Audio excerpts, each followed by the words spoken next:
Nas sombras sinistras de uma floresta esquecida, vive uma velha bruxa cuja astúcia é tão antiga quanto o próprio tempo. Com seus olhos penetrantes e o sorriso sinistro, ela tece teias de mentiras e enganações que envolvem todos aqueles que se aproximam.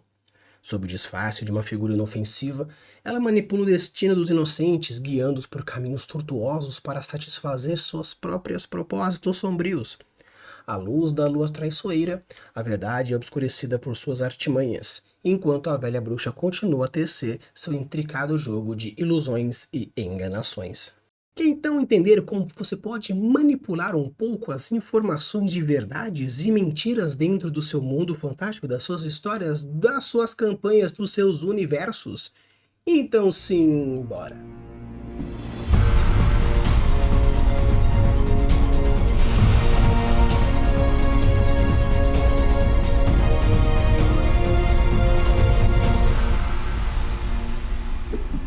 Alô, universo, tudo bem? Aqui é Fel Campos e hoje nós iremos conversar um pouco sobre manipulação da informação, verdades e mentiras, obviamente utilizando como pretexto hoje o 1º de abril.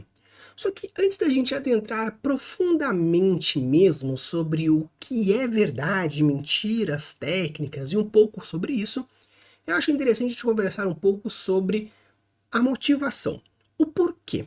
O porquê se deve mentir, por que não se deve mentir, por que se deve falar a verdade e assim por diante dentro das suas histórias.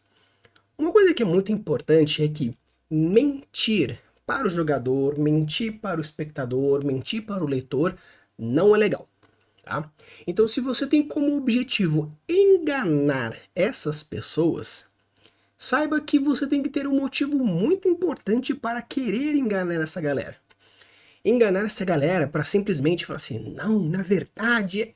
Então, cuidado com mentiras. Você querer levar para um lado, sendo que é para o outro, simplesmente porque você não tem a capacidade narrativa suficiente para manipular a informação, não é tão legal. Mas, se seu objetivo é manipular a informação, levando a galera para um lado, para ter uma reviravolta, um punch, um clímax, uma proposta, um negócio, aí beleza, você pode enganar. E é hoje que a gente vai conversar um pouco sobre isso. Então, cuidado um pouco antes de levar ao fundo. Entenda a proposta, entenda o princípio, entenda o porquê. E esse entendimento não é você conhecer a técnica, é você entender dentro de si mesmo, dentro da sua própria premissa, qual é o objetivo principal para essa mentira. Se você pega, por exemplo, o Scooby-Doo, onde o principal motivo do Red Herring é simplesmente uma história infantil pequena, curta, rápida, naquele ponto específico para aquilo que está fazendo. Então, o principal ponto não é você mentir por mentir, porque se você mente trazendo mecanismos suficientes para poder fazer alguma coisa, aí beleza, aí ok. Existem alguns gêneros literários que a gente vai aprofundar um pouco nesse episódio, onde o principal ponto é a mentira. O suspense, o mistério, a investigação policial, o terror, a ficção, seja ela uma ficção um pouco mais pro dark, ou uma coisa mais pro misterioso, uma coisa mais sombria, uma fantasia mais soft. Então dá para vocês seguindo um pouco esse quesito mais das mentiras com o objetivo de trazer um aprofundamento mais interessante para aquilo que você quer fazer. Quer dizer que você não pode enganar o leitor, não pode enganar o jogador, o espectador? Poder até pode. Só que a mentira, a enganação gera uma reação emocional na pessoa que está sendo enganada, e se ela está sendo enganada com algum princípio, beleza, porque a recompensa que ela vai ter porque foi enganada, vai ser boa. Então, eu fui enganado porque o objetivo era trazer um punch. Eu fui enganado porque o objetivo era criar uma queda emocional para o meu personagem, fazendo com que eu sinta alguma raiva ou um ódio de um personagem X ou Y. Então, quando você for trazer a mentira como principal elemento, saiba que a pessoa precisa ser recompensada por ter sido enganada. Ponto. Esse é o principal elemento. Se a gente fosse resumir o episódio de hoje inteiro, seria Para trazer uma mentira dentro do seu mundo fantástico, saiba que você precisa compensar a pessoa por algum motivo. Ponto. E essa pessoa que estamos falando é o jogador, é o leitor, é o espectador. O personagem que se dane. Se você quiser enganar ele, se você quiser manipular ele, fica à vontade. Porém, a pessoa que está consumindo a história tem que ser recompensada por essa mentira. Tanto que muitas vezes, filmes e histórias que trabalham com manipulação de informação, se não tiver um final relativamente suficientemente bom, ou seja, uma recompensa emocional pelo tempo que você gastou para com aquilo, você vai achar o filme uma bosta ou a história uma bosta. Então, esse é o principal ponto de meio que introdução dessa temática. Então, cuidado.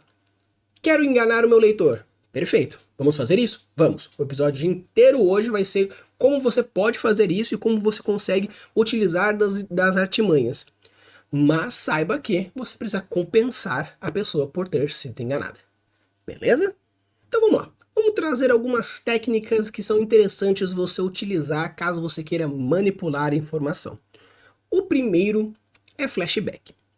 Eu particularmente não gosto muito de flashbacks porque eu acho uma preguiça narrativa, uma preguiça criativa, mas se você utilizar esses flashbacks como forma de intensificar alguma coisa específica, é algo interessante. O flashback, quando bem utilizado, você pode manipular as informações futuras por causa dessa informação. Então, por exemplo, a pessoa ela sofreu um flashback, ou seja, ela lembrou de alguma coisa. Só que aquela lembrança, por ser algo pessoal do personagem, tem seus filtros, a sua interpretação, a sua situação, o seu estado de vida, o seu background, a sua relação e a sua interpretação com aquilo que ele teve de lembrança.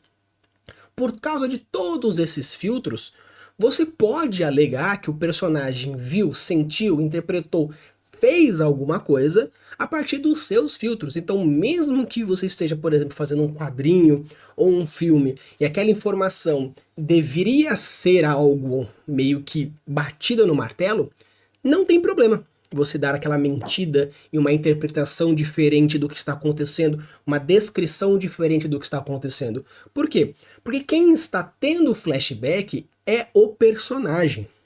Você não está voltando no tempo e contando a história do que aconteceu.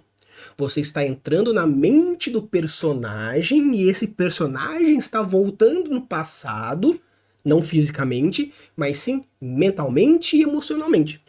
Então, pelo fato dele estar emocionalmente e, no caso, às vezes, dependendo do jeito que for, até emocionalmente, psicologicamente alterado, aquela interpretação é alterada. Um outro ponto interessante que você pode trabalhar é a questão do flash forward. A diferença do flashback e o flash forward é que o flash forward ele é a informação que você recebe do futuro. E essas informações do futuro normalmente têm uma pegada um pouco mais profética.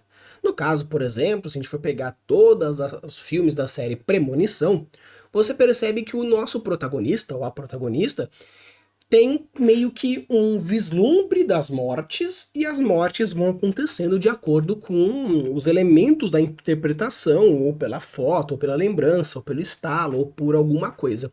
Então, nesse caso do flash forward, é muito interessante porque, como é algo profético, interpretativo, que bate da mesma forma que o nosso flashback, existe muito filtro da pessoa que está sofrendo. Novamente, a pessoa, o personagem, não está indo para o passado e não está indo para o futuro. É algo mental que afeta a mente do personagem e esses filtros que ele vai recebendo e essas interpretações que ele vai estar recebendo vai alterar a sua percepção e o andar da história. E o tanto que é interessante é que você tendo informação do passado ou do futuro, você começa a ter uma sensação de que é agora, é daqui a pouco, e vai, e não, e... Por quê? Porque quando você tem uma informação pontual, você espera que aquilo possa ser realizado de alguma forma. Um outro ponto importante que você pode trabalhar, principalmente se você está fazendo na primeira pessoa, é personagens manipuladores. Novamente, como a história está sendo contada na primeira pessoa, no caso, o personagem está contando aquilo que ele viu, aquilo que ele sentiu, aquilo que ele percebeu, a pessoa, ao contar, possui o seu filtro, a sua interpretação, tudo aquilo que a gente já falou do flashback e do flash forward. Então, se o personagem manipula uma informação mentindo para o nosso protagonista, perfeito. Ele não tem como saber. E como nós estamos vendo o ponto de vista da história do protagonista, não tem como a gente saber. Claro que se por acaso você, escritor, você, mestre, quiser colocar sementinhas de verdades dentro daquela história, dentro daquele princípio, você consegue perceber como você pode ir construindo. Por quê? Mesmo que a pessoa ela esteja sendo manipulada, você, escritor, pode colocar elementos visuais, auditivos, perceptivos, que o protagonista não percebe, mas nós que estamos lendo percebemos. Seria tipo meio que o melhor amigo que está do lado vendo o amigo se lascar e ele deixa ele acontecer para ver o que vai acontecer no futuro. Então, nesse caso onde você utiliza do filtro da primeira pessoa, no flashback, no flash forward ou nessa manipulação de informação em escrita da primeira pessoa, você consegue ter essa desculpa considerando que você está utilizando desses filtros de informação. Agora, se por acaso você quer contar uma história em terceira pessoa, essas mentiras ficam um pouco mais difíceis de serem manipuláveis se você meio que está vendo a história em terceira. Porque você, como está vendo num panorama maior, você não tem como utilizar como desculpa o princípio de mas o meu personagem tem o filtro. Ok, mesmo tendo uma história em terceira pessoa e você fica no ombro do personagem, você não está na mente do personagem, você está no ombro do personagem. Mas existe uma coisa chamada meio que narrador inexperiente, vamos chamar ele dessa forma. O narrador inexperiente basicamente é o quê? É um narrador que ele está contando uma história, só que ele está dando meio que o parecer dele enquanto conta a história. Seria meio que um contador de história que está contando, por exemplo, eu estou contando uma coisa que aconteceu com o meu irmão. Mas como afetou ele emocionalmente muito forte, isso me afetou também, quando eu vou contando, eu vou colocando a minha interpretação. Então, novamente, mesmo sendo uma história em terceira pessoa, o filtro é passado em cima da cabeça de quem? Do narrador. Então, novamente, nesses três elementos que a gente traz aqui, seja o flash forward, seja o flashback, ou no caso, narrador em primeira pessoa, ou no caso aqui, narrador de terceira pessoa, você percebe que tem o quê? Filtros pessoais, seja do personagem, seja do narrador, que vai alterando essa percepção. Mas, Rafa, eu quero fazer um narrador, na verdade, em terceira pessoa onisciente. Se você quer fazer um narrador onisciente, que ele sabe o que está passando na cabeça de todo mundo, criar mistérios e mentiras é um tanto mais complicado, pelo fato de que já existe essa proposta de que se você, leitor, está na mente de todos os personagens, porque é um narrador onisciente, não tem como o personagem esconder alguma coisa de você, leitor. Então, mentiras ficam sendo mais difíceis de trabalhar. Seria possível? Na verdade, beira o impossível. Porque, novamente, se você está mentindo, sendo que o seu narrador conhece todos os pensamentos e todas as cabeças de todas as pessoas, não tem como mentir. Ele pode mentir pro personagem, mas não tem como mentir para você. Então, a todo momento você sabe de toda a verdade de todo mundo. Porém, se o objetivo aqui, que é o nosso, é enganar o leitor, talvez você tenha que repensar o seu escolha. Rafa, mas eu quero. Ok, toda escolha tem uma renúncia. Se você realmente quer, mesmo sendo narrador onisciente, você quer mentir para o seu leitor, saiba que você está fazendo uma trapaça. Se vai funcionar, que eu acredito que não, ok, perfeito, tente.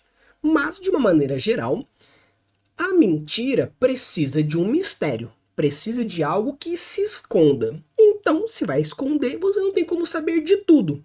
Então, no caso, tem milhares de histórias que você pode fazer.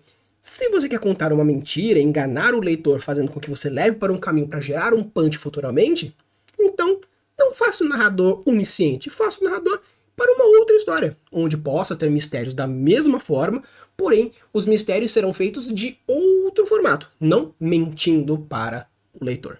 E o outro ponto, que é o princípio geral disso, é o famoso red herring, que é o mentir intencionalmente.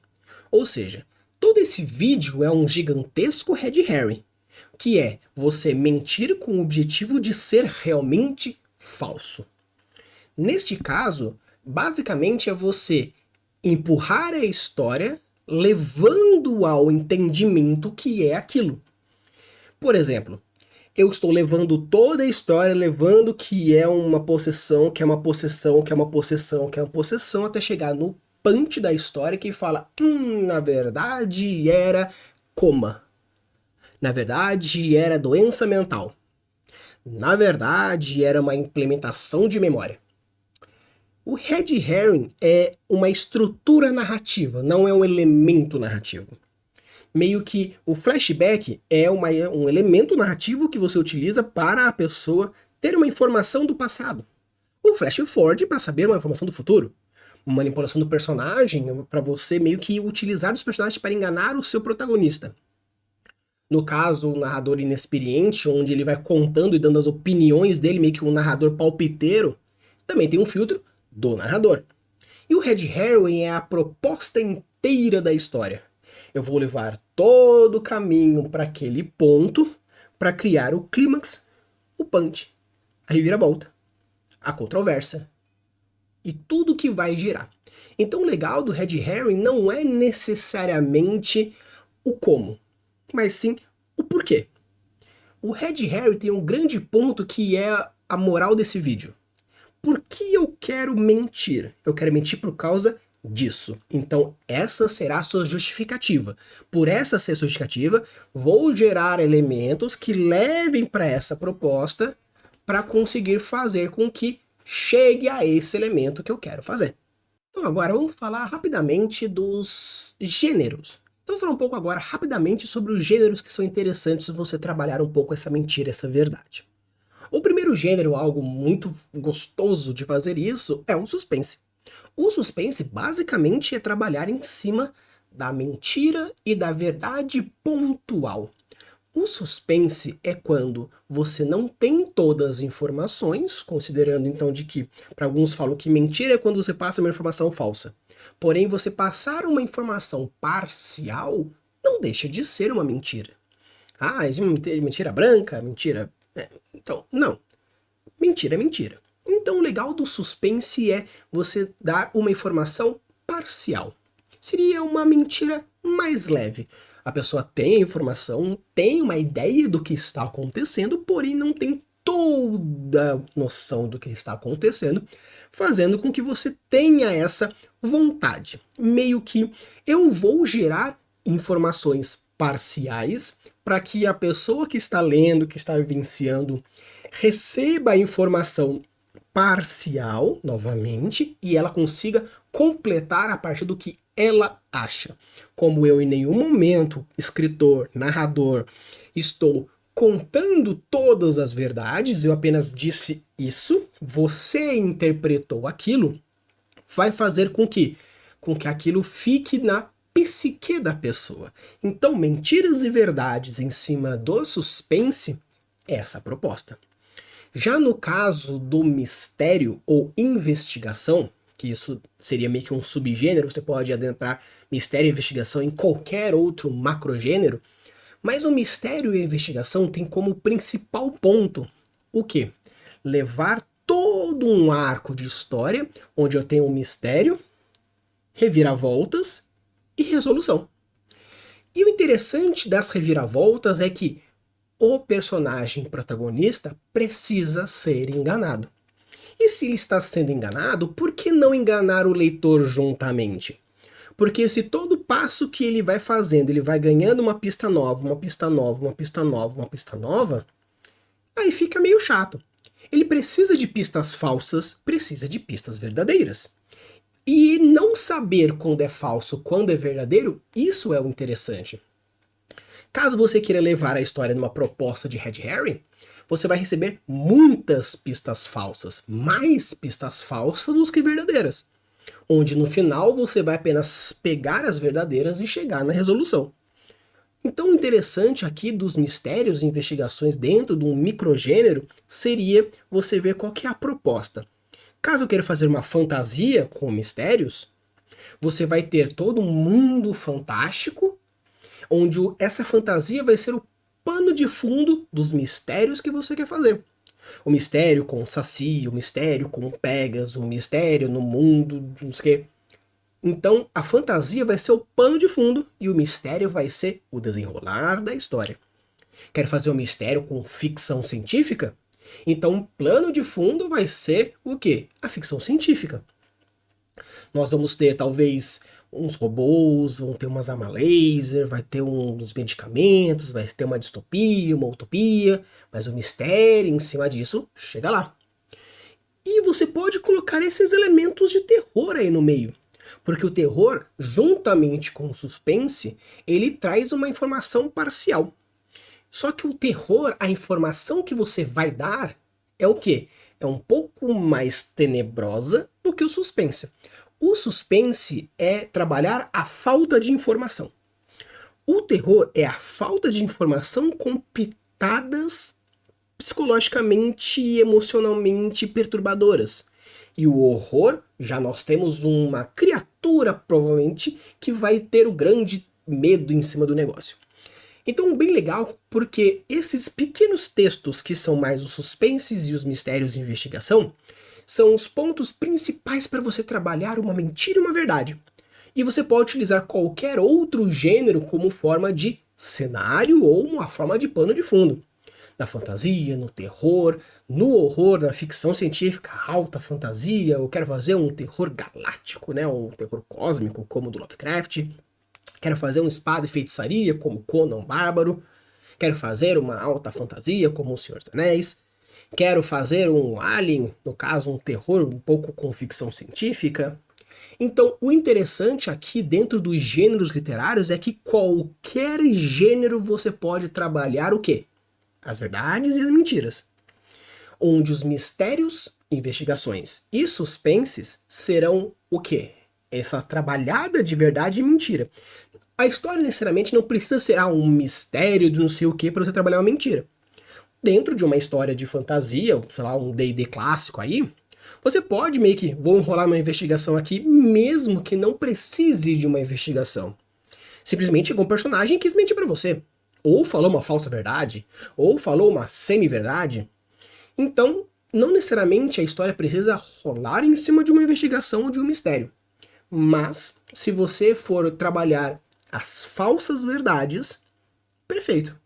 Tanto que eu vou investigar a floresta. Não, investigar não, porque eu novamente vai entrar aqui. Eu vou adentrar na floresta. Aí chega um cara e fala, olha, pode ir tranquilo. Por quê? Porque não vai dar nada. Você chega lá, tem uma puta criatura que te mata. Aí tem que criar um novo personagem. Aquilo foi o quê? Uma mentira. Ah, mas Rafa, o que isso tem? É uma mentira, onde você foi enganado pelo personagem porque você acreditou nele. Então, você não precisa ter toda uma trama para ser considerado uma verdade, uma mentira, mas qualquer informação que você mentir com algum objetivo narrativo é uma manipulação de informação. Claro que se você quer trabalhar todo um preceito inteiro, você fazer uma história, um mais, talvez, aí, de investigation. Mas o importante é você colocar em alguns momentos verdades e mentiras dentro dos gêneros literários que você quer fazer. Agora trazendo aqui para vocês um pouco de estudo de casos para vocês entenderem um pouco mais a fundo. E no caso de filmes é mais fácil porque você consegue em 1-2 horas perceber isso. Num livro existe um pouco mais de... gasta um pouco mais de tempo. Mas depois indico para vocês também alguns livros que eu acho interessante que trabalham um pouco desses mistérios. O primeiro filme que é clássico, se você ainda não assistiu, com certeza precisa assistir, é O Sexto Sentido.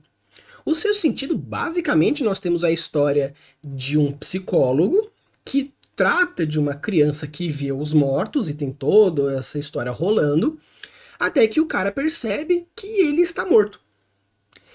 Porém, durante o filme todo, traz diversas pequenas dicas aqui e ali, porque o grande filme inteiro é um gigantesco Red Herring, onde você vai levando a história, tipo, o seu sentido, o menino vê os mortos e o psicólogo tá lá para fazer com que ele, né, saiba lidar melhor com isso, saiba lidar melhor com aquilo, com as situações, com a sociedade, não sei o que, não sei o que, não sei o que.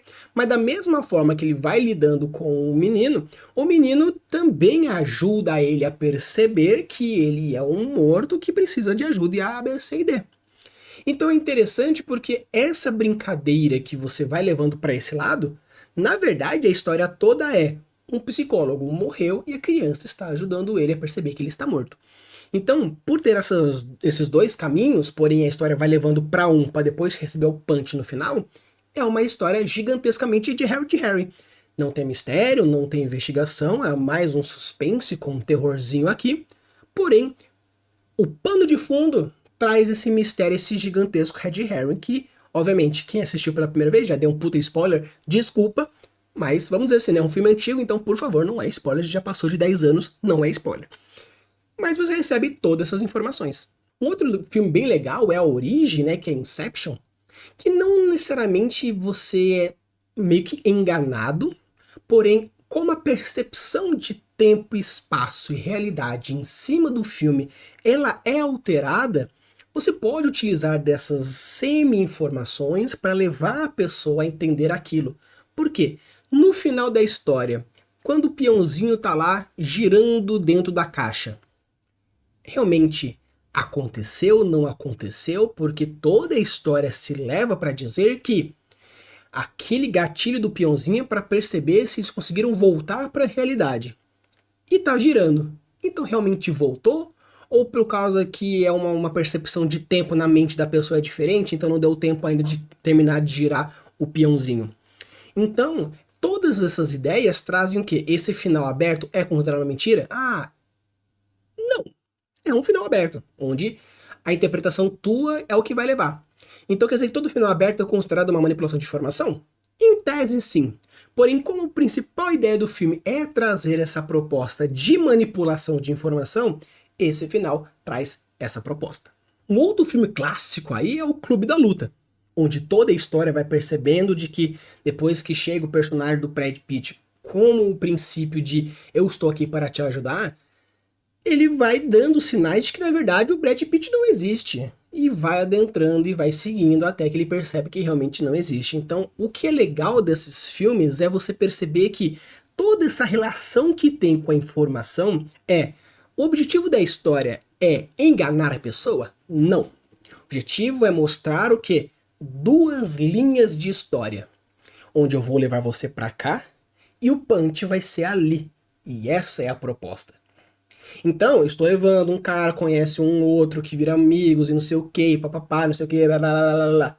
Até que o Pan descobre que, na verdade, tudo isso se passa na cabeça do protagonista e não sei o que e tudo mais e tal. Tô pegando só filmes antigos pra não dar spoiler, né? Porque, pô, se já passou de 10 anos, não é spoiler.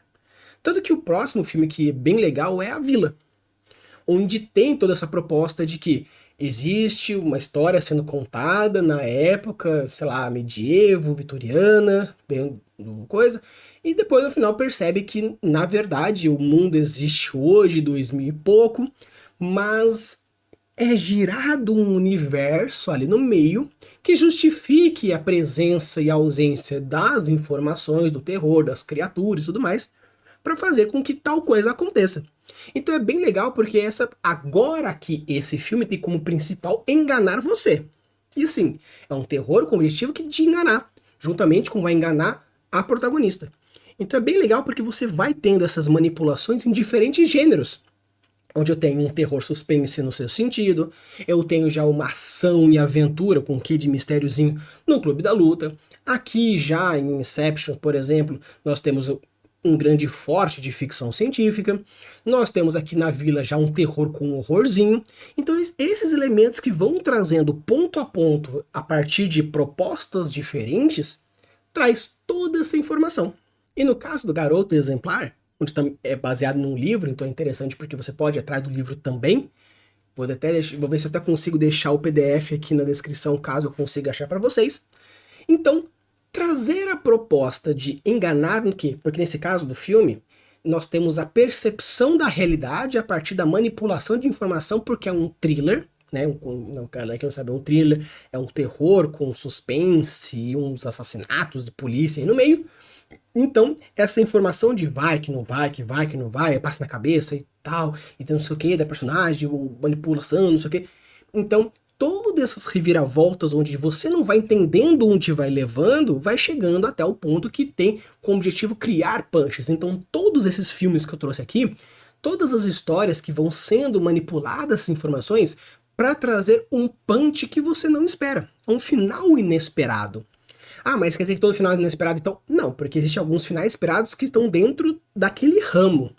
Estou seguindo por um caminho e se o Frodo vai conseguir ou não conseguir, são as duas possibilidades. Ou ele consegue ou ele não consegue. Pode ser que a história esteja levando para que ele vai conseguir, depois no final ele não consegue, final inesperado. Porém, quando você está levando para a esquerda e o final é na direita, aí sim é um final inesperado que realmente você não consegue imaginar. Claro que um filme bom traz elementos para você conseguir entender um certo grau de estranheza, porque isso, aquele outro, gatilho da estranheza. Então você pode ir levando e deve fazer isso, tanto que também na Ilha do Medo também leva essa mesma proposta. Então é interessante que trabalhar esses princípios de conflitos de informação, seja ele por causa da cabeça de alguém, na cabeça de outro alguém, ou a manipulação da sociedade, ou do núcleo, ou daquele outro. Todas essas manipulações de informação onde você, a partir, mesmo estando na terceira pessoa, estando na cabeça ou no ombro de um personagem, seja em primeira pessoa ou na terceira pessoa com o ombro de personagem, o ponto de vista daquele, você recebe informações pontuais que vão gerando percepções pontuais que vão levando de um ponto A ao ponto B. Então, pessoal, o que eu quis trazer para vocês aqui nesse vídeo gigantesco de 1º de abril seria que informações verdades, informações mentirosas são legais de trabalhar, mas saiba a maneira e o porquê, e principalmente motivação. Qual é a motivação que você tem para enganar o seu leitor, enganar o seu espectador, enganar o seu jogador? É criar um exemplo, é criar uma emoção, é criar um punch, é criar alguma coisa que vai gerar um aumento de adrenalina, felicidade, tristeza. Saiba, para enganar a pessoa que está usufruindo da sua obra, saiba, ela precisa ser recompensada com raiva, com ódio, com alegria, com satisfação, mas precisa sair positivamente. Se a pessoa não gostar porque está com raiva do personagem, perfeito, mas está com a raiva do escritor, aí você errou. Use e abusa das suas criações e deixe os mundos cada vez mais incríveis. Valeu!